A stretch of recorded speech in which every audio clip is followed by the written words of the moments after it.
Hi guys, it's John from B&B Campers. Just going to do your handover video on your 2007 Auto Sleeper Inca. So if we start under the bonnet, we've got the engine battery over here on the left hand side. A small bank of fuses here, which will all be for things in the back end, so for when your engine's running and things like that, for charging. So don't worry about any of those, it's just where they keep them on these. So yeah, engine battery. So if you wanted to jump start the van, that's where you go.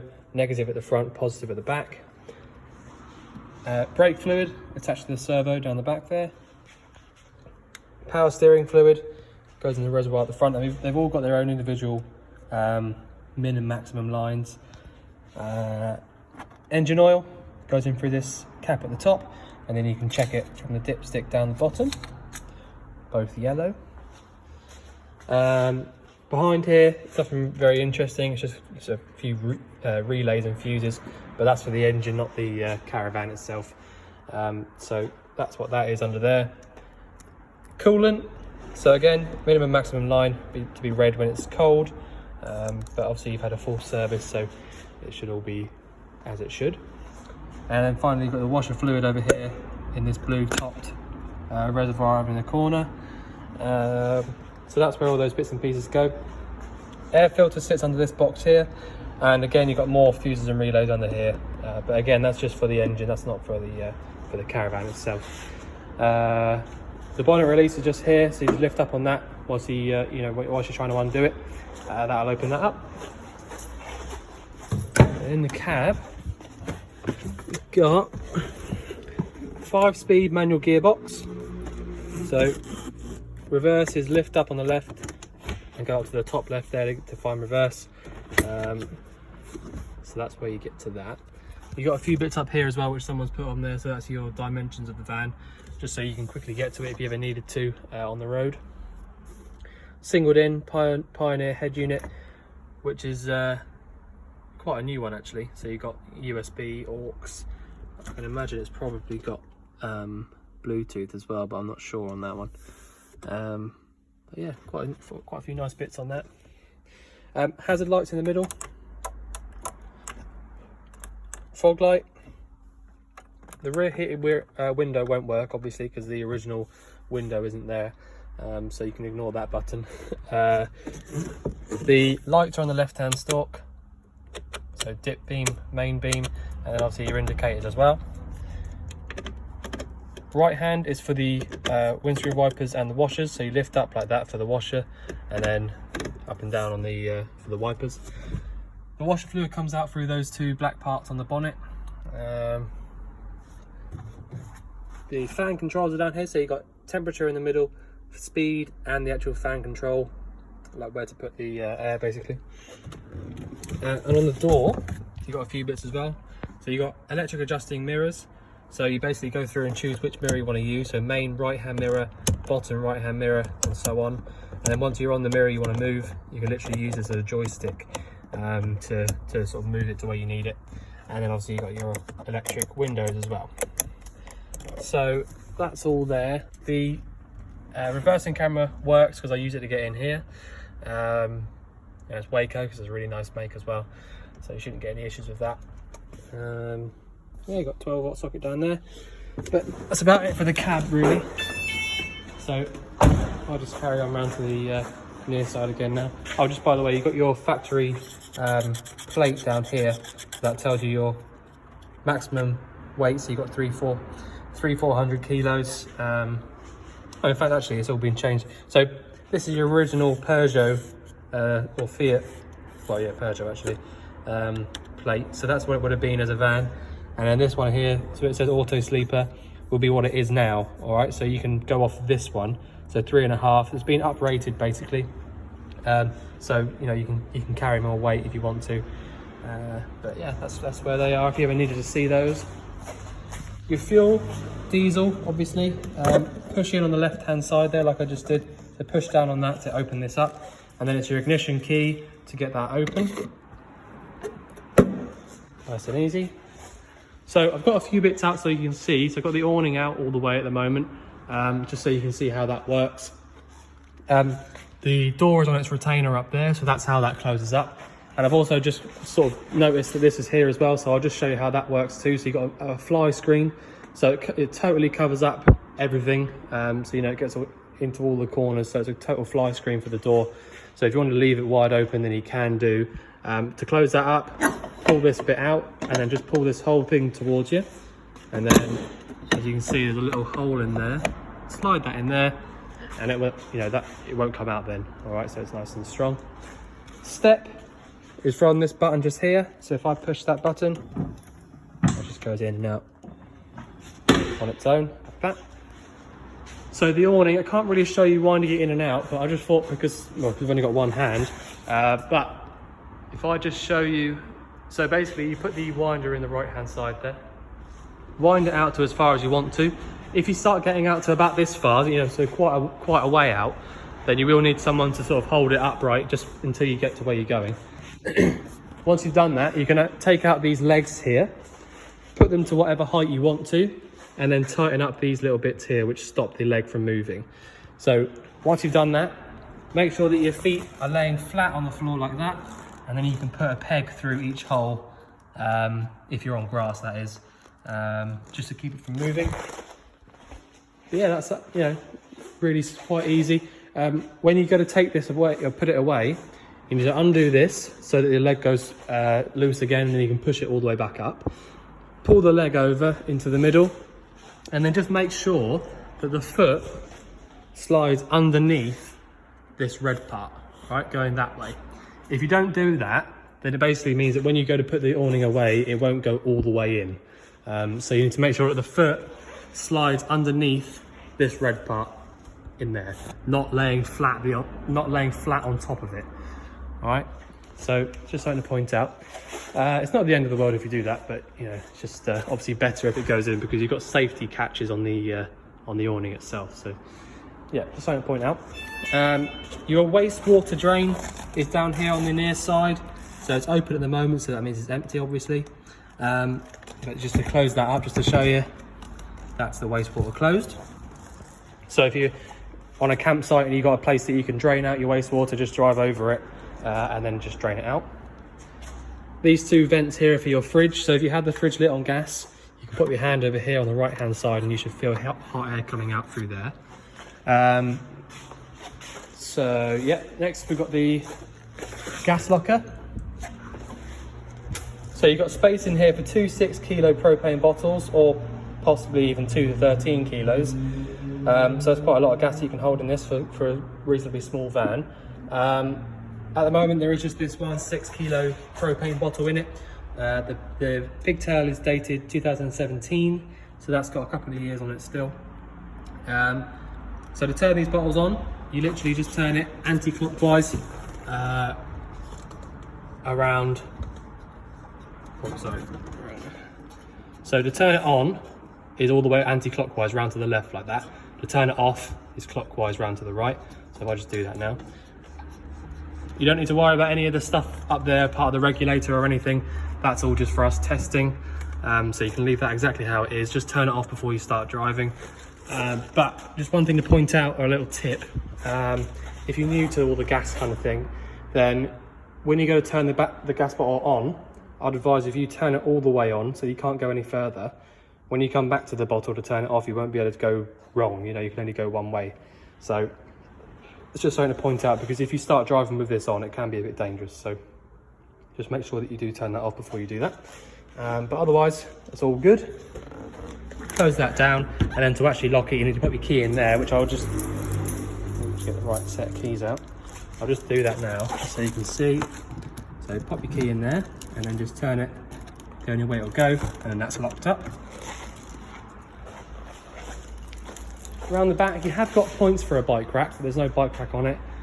So if you wanted to pop one on there, it would literally take seconds. It's nice and easy. And then you got your Waco reversing camera up there. So yeah. Next we've got the freshwater inlet. So this is the actual cap here. So to pop that back in, push in and round to the right until it stops, and then pop that in there, turn it whichever way, and then it won't come out. Unlock it, it comes out. So that's where you fill up your fresh water. Your fresh water drain is down here. So you just literally turn this top bit and then it'll drain all the fresh water out. You probably will, before you drive it off, you probably best to drain a little bit out really, because it's got about 3/4 of a tank, I think. But otherwise it's not, you know, it's no big problem. You don't really have to. But yeah, so that's where you drain out your fresh water. Hookup point, as you can see, I've got one plugged in at the moment, just so I can show you a few bits on the inside, you know, on the video. So that's where you do that. This one's this R lead so that we can test the power going into it, but you know, any sort of decent hookup lead like that will work perfectly. Yeah, on the well, yeah, that's about it. It's quite simple really for that. That's for obviously when you're at home or at your campsite, whichever, or wherever you've got access to one of those, I suppose. This is your boiler vent. So if you had your hot water on or your heating, you'd feel hot air coming out through the top of this vent here, either side. Down here is basically just storage, to be honest, is wet storage. But one thing to point out is you've got this winder back here, which winds down your steadies at the back of the van. So if you wanted to make your van a little bit more sort of steady, you know, like if you're on a campsite on grass, sometimes it can be a little bit sort of move around a little bit. So if you want to wind the steadies down and stop it from moving around, then you can do. Or if you want to level the van up a little bit, you can use them as well. So they're quite useful to have. Just pop that down for now. There's the same way of locking up the LPG locker as well.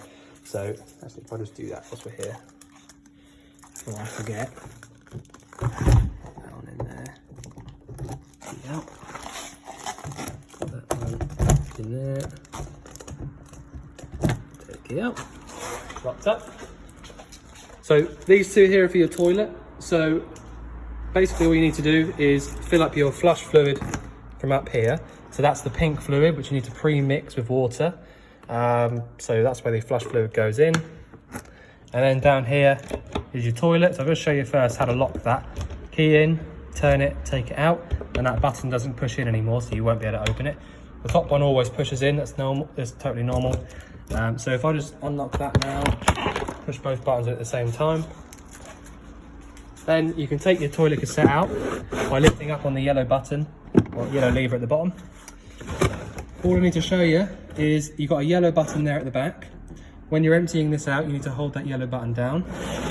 And when you have finished emptying it, you fill up about a cap full of this with the blue fluid that you'll have. Give it a swish around, then put the cassette back in. And that's it. That's it for the outside. So if I just go around the inside now. So I'll leave the awning out for a minute. So first off, if I just hold on a second, something's on. All right, so I've got the hookup cable plugged in. All right, so if I just show you straight away, you can see that red light there is on. So that means that the charger is working and your leisure battery is being charged up. So, you know, that's just one way of definitely knowing that it's definitely hooked up. Another thing is, just quickly whilst we're in this locker, at the top here you've got heater, and at the bottom you've got water heater. All right, so these two are just on the electric only. If you have the heater switch on, all that does is power the switch wherever it might be to use your heater. All right, so, you know, it's pretty simple really.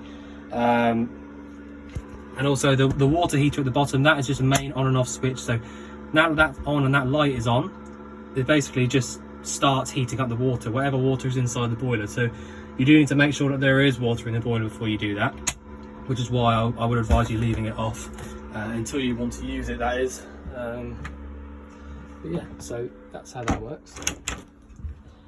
But first, I'll just show you the control panel itself. So right above the door when you walk in, you've got water pump, so that'll get the pressure, aux, and switching between the two batteries. So you don't need to use that one. So the first thing you want to do is just turn those bits on, including the pump, come to your sink, and just pour the water through. All right, so straight away, I can see that there's not lots and lots of air in that, although there might be in a second.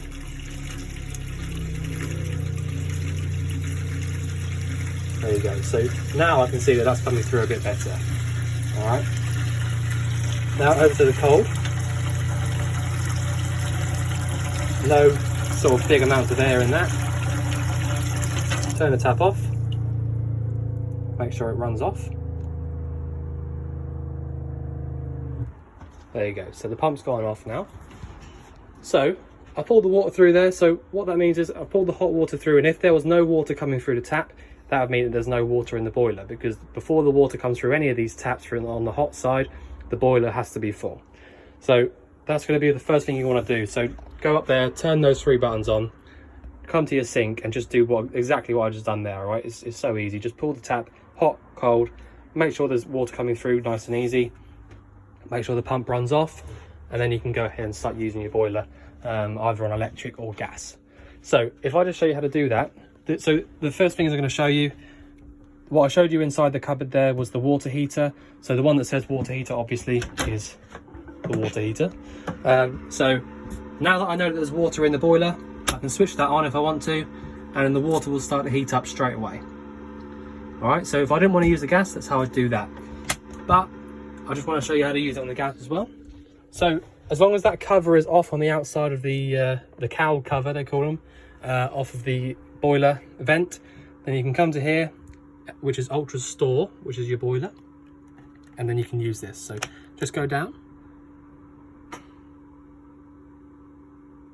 and that'll light up straight away. It won't light up actually straight away, to be honest, because it's got I've not got the gas on, so you'll see a red light come up in a second, just so you can see what that looks like. Or it's probably just using the last of the gas that it's got in the system, to be honest, but there we go. So that's how you use your boiler on gas. So you've got 30 on the left hand side there, all the way up to 70, and that's just basically degrees, so you can go through and choose exactly how hot you want it to be. There you go, that's your red light. So if the boiler doesn't light up, that's the red light you'll get. It's nothing to be scared of. If you've only just turned the gas on after a little while, that'll probably happen anyway, so it's nothing to be worried about. Just switch it back off and then back on again a few times, and then it should work. So that's how you use the boiler on gas. And then, like I said, the bottom switch in there is how you use it on electric. Now if I just show you how the heater works. So put the heater button on. That doesn't mean that the heater's actually doing anything just yet, okay? All that this top button means is that it's powering this switch up here. All right, so ultra heat. So you've got 500, 1000 or 2000 watts, that is, okay? So if I turn it down, so assuming I've got the hookup cable plugged in for one, and I've got the button in the cupboard that says heater on it turned on, I can come to here and I can choose 500, 1000 or 2000 watts. Okay, so if I leave it on 1000, say for now, the element in the back of this space heater will start to heat up.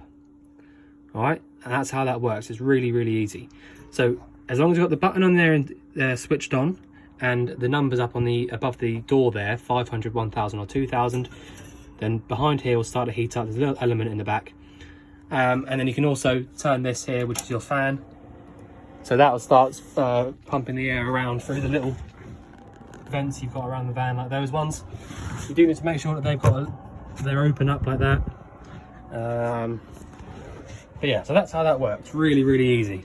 So that's how you use the heating on electric. Then you can turn the fan off, and then you can turn this off. So that's just back into the middle, and then back into your cupboard. Turn off the heater switch, and that's that. So that's how you use your heating on electric. This is how you use your hot water on gas, and then you've got the water heater switch inside the cupboard for the hot water on electric. So the space heater on gas is easy as well. So on the left hand side here, you've got a little peephole. Again, it might not light up because I've got the gas off at the moment, but all you need to do to light it up is turn this dial. you'll hear the igniter straight away. So you can see the little flame down there. So I'm just pushing down, but now it's gone out because there's no gas in the system. All right. So all you need to do is push down on this and turn it around to sort of 2 or 3. Watch for the pilot flame down there. Leave it on for a few seconds and then just turn it all the way around to about 7 or 8. Okay. So once you've done that, let up on it. You'll get a main flame kick in. And then after about 5 minutes or so, this will be at top temperature. So they get really, really hot. Don't put any clothes over this to try and dry it or anything when it's on, because it's not like a household radiator. It gets like 10 times hotter than a household radiator. So please don't do that. And the only other thing I'll point out, if you're going to use this on gas, which is the best way to use it really, then I would advise you use this fan, because the amount of heat that comes out through here directly, if you don't use this fan, is a lot. All right, a lot of these don't actually have the fan anyway, but you know, my personal opinion is that you should use the fan either way, because it is really, really hot when it comes out through the front. And when you use the fan, it does get hot coming out through these pipes, obviously, but it's a lot sort of smoother, if you like, not so harsh. But yeah, so that's how that works. You don't have to worry about the A, that's automatic. It's pointless in my opinion. Just literally push this over to the left hand side and then you can choose your speed setting 1 to 5 how you please. Switch it back off into the middle. So as long as this is over on the left hand side facing 0, there's no flame in there, and your fan is in the middle, this whole system here is off. So the next thing to show you is probably the cooker. So you've pretty much got everything on gas and electric in this fan. It's brilliant. So on the left hand side here, you've got 1 all the way through to 6. Now that is your electric hot ring up there. So if you want to use that, that's how that works. And got a little plug for it down there as well. So the rest of it, so you've got 3 burners on the top, a grill, and obviously your oven. Now this igniter here is for absolutely all of that. So the 3 burners, the grill and the oven.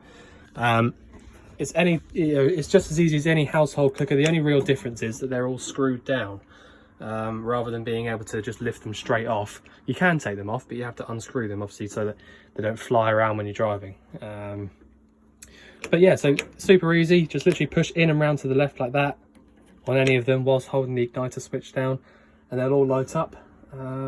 That's it. You know, can't really get much easier than that. It's just like any old household cooker.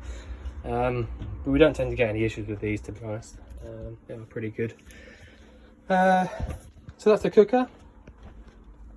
Lights have all got their own little switches all the way around. You know, they've all got their own individual buttons here, there and everywhere, so you can go around and you know, choose which ones you do and you don't want on. Some people, you know, don't want them all on all the time and all that kind of stuff, but that's up to you really, what you like. Let's see what else we got.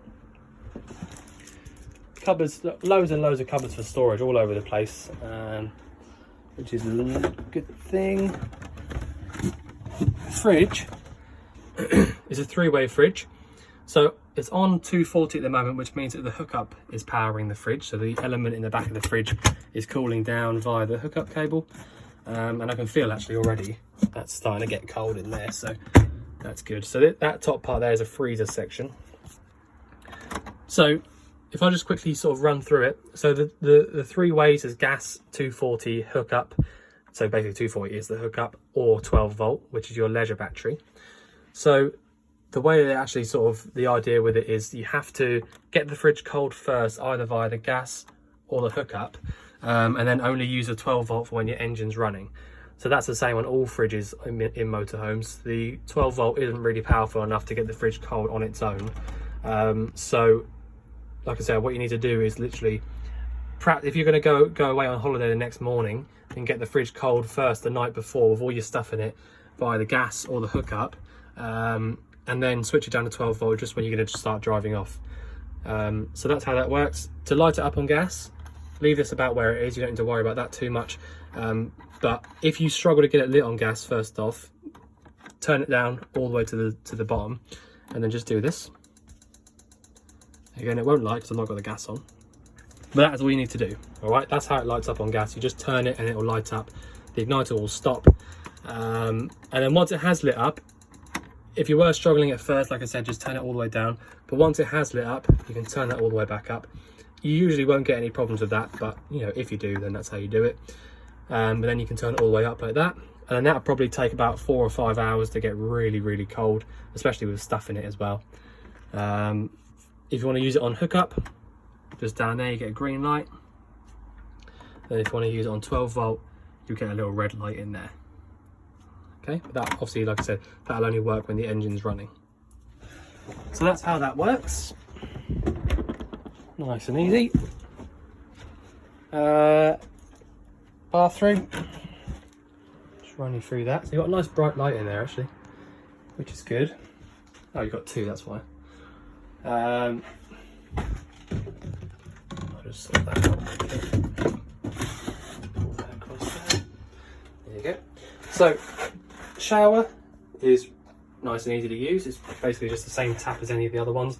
I'm not going to show you that working because I'll get soaking wet, but they all work exactly how they should, as they, you know, they could have been checked on the hack check. Sink in there. Hot water. Like that. The reason it's not draining out very well, by the way, is because I've got the waste tap closed. You know, none of the motorhomes drain out like a household does, because obviously they don't just go straight down a sewer. They have to go into a tank. But if you had the waste tap open, it'll probably drain out quite a lot quicker than that. But there you go, that's just how they are. The toilet, so you've got a flush button up here. So like I showed you, you've got your flush fluid that you have to top up from the outside, and as you can see, it's a kind of a pinky colour. Open the flap, that drains into the cassette, close the flap, and then you can go again and again. The only thing to point out with these toilets is that if you leave the flap open and then go out and try to take the cassette out from outside, you won't be able to. So you always need to make sure that you leave the flap closed whenever you're finished with the toilet. Otherwise, when you come to try to take that out, you will break it. If not, well, you know, it's either you won't be able to take it out or you'll break it. So make sure you leave that closed when you're not using it. Yeah, nice bathroom, nice clean bathroom. Close that up, lock the door. So the last thing you're going to want to do before, when you're sort of getting out of the van, is just switch these buttons off. So once you press that main off switch there, it turns all the lights off. If I just run through this quickly with you as well, I just forgot about that. So once you turn it on, you can click this up button and then just scroll through. These first 2 aren't really very necessary, and that one, to be honest. It's all just like alarms and settings that you don't really need. Clock, you can set that. Water tank fill, you don't need to worry about that either, because you've got a point to plug into the to a hose point. You don't have to. Some of these have got like an external water suction point and all that kind of stuff, so this one doesn't have that, so you don't need to worry about that. Pump select, again, that's for if you've got the external water point, so you don't need to do that. Wastewater is empty, like I said, because I've got the tap open down there. Fresh water, about 3/4 of a tank. Vehicle battery is on 12.6 volts, and the leisure is on 13.5, so that's brilliant. And that's it, that's all your sort of settings in there. Switch that off. You don't need to turn the charger button off inside the cupboard. That'll turn off as soon as you take the hookup cable out. Yeah, so then just get out, step away, as in put your step away. That's it, yeah. So just make sure you go around and, you know, make sure your lockers are all locked up and all that kind of stuff. But basically that's it. So yeah, I hope I haven't missed anything out. But if you think I have, or you want anything clarifying, just let us know. But we look forward to seeing you soon to collect your van. Thanks very much.